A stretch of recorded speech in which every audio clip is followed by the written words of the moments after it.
From downtown Detroit, Local 4 Live starts right now. And welcome back to Local 4 Live, everybody. I'm Nick Monticelli. Thank you for being here on your Monday morning. We're going to start this half hour over in Italy. A live look where skier Lindsey Vonn is recovering after a very scary crash. Take a look at these pictures here. Vonn was just 13 seconds into her downhill run when she hit a ski flag and lost control, hitting that snow very hard. She had to be airlifted off the mountain and taken to a hospital for a broken left leg. Her broken leg comes just 9 days after she announced that she planned to ski on a ruptured ACL following another crash down a mountain ahead of the games. So we're trying to get a better idea of exactly what went wrong here. We've got Dr. Saul Cogan. He's the owner and clinical director of the Nerve and Disc Institute. Also, current team physician with the Detroit Tigers on that medical team. Also had worked with the Lions as well. Doctor, thank you for your time this morning. I know you're out skiing in Utah, my pleasure. so we appreciate you getting up early for us. Yeah. I don't want to sound opinionated here, so this is not an opinion. It really is a question, but I guess my question is why? Given that ruptured ACL, do you think that she should have been skiing at all in the first place? Well, I mean, listen, she's an Olympian and she's a really special one. I mean, she's a hero to me. And they know the risk. I mean, she just is a gladiator and she knew this could very well be her last Olympics. And she was willing to take that risk. And this is what she trained for her whole life. I mean, although she had nothing to prove because she's so good, that's just who she is. Yeah. And I understand why she did it as an athlete.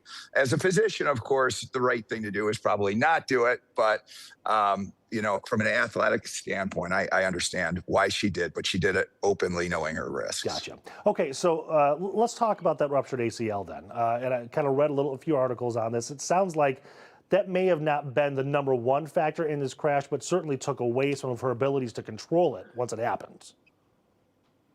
Yeah, 100%. I mean, the ACL is the main stabilizer, keeping the bottom part of your leg on top, you know, so it keeps the tibia stable from moving forward and rotating. And the actions of downhill skiing, that's what it is. It's a tremendous amount of speed. It can be 80 plus miles an hour, tremendous amount of pressure, landing on it, catching edge on a ski. So, you know, even in perfect conditions, if your knee is perfect, it's a dangerous sport. And then you take that stability out even a little bit, forgetting about pain. And that very well could have caused this problem, whether the knee didn't react quick enough to support her or she hit the pole, you know, really doesn't matter. But at the end of the day, she definitely didn't have as much control of that knee as she would have in a perfect condition. Right. For those of us who are not Olympic athletes and professional skiers, again, I know you're in Utah on a skiing trip right now, hence the background behind you there. Can you kind of walk us through what the pressure is like on the legs? Because I don't think the video does it justice. You don't really realize how much impact your body and your legs and your knees are taking.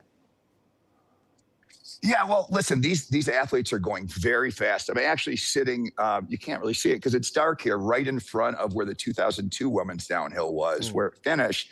And they're high speed. They're catching air, hitting the ground hard, and the first thing the knee does is absorb it. Then it loads, and then you turn, and that's a lot of torque and pressure, and that's exactly what the ACL is supposed to protect. So, you know, even if someone is a strong athlete and they have a brace and they have all these muscles and they're training hard, and she did everything right, a nanosecond makes a difference. And unfortunately, that's what happened. And whether she clipped it because of her knee not reacting quick enough, or she clipped it and then couldn't react, you know, that's how it ended up being really a devastating injury. Yeah. Oh, so looking at her future then, not only a ruptured ACL, but now the broken leg as well, what does her road to recovery look like? Well, it's definitely longer now because of the fracture, because the first thing you have to do is you have to stabilize that, and that takes time. So what could have been a 6 to 12 month recovery could now be more, you know, up to 18 months possibly. I mean, she'll get top-notch care and she's going to rehab very hard, but it's a long road. And, you know, I don't know from last reports, I haven't seen which bone it was.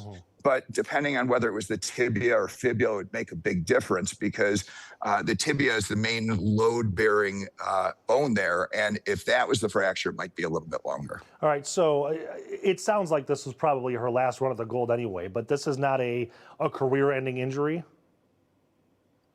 Well, I mean, listen, I'm not taking care of her, so I can't really comment on that. I honestly believe, listen, she's 41 years old, and I don't know if she was 15 or 20 years later that she would have taken this risk.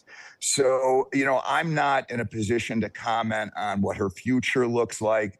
But if I know Lindsey Vonn from what I've heard about her, she can do amazing things if anyone can. Yeah.